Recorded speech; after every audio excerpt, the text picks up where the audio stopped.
फिल्मों में हीरोइन हमेशा गोरी रंगत की होती है। क्या हीरोइन स्याह रंगत की नहीं हो सकती? क्या एक स्याह रंगत की लड़की खूबसूरत नहीं हो सकती?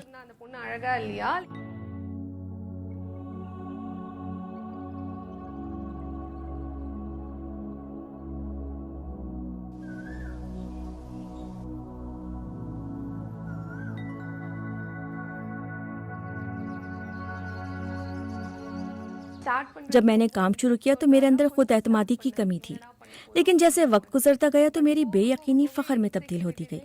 मुझे ऐसा लगा जैसे मैं सब कुछ कर सकती हूँ।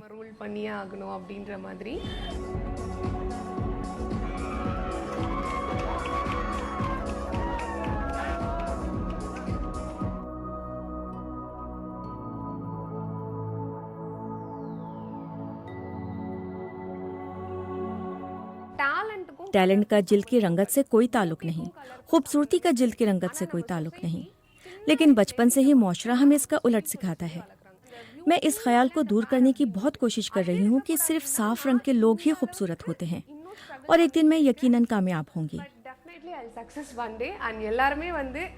जब तक सबको ये एहसास नहीं हो जाता कि स्याह जिल्द सिर्फ एक रंग है और ये खूबसूरती को परखने का मयार नहीं है, मैं इस पैगाम को इसी तरह फैलाती रहूंगी।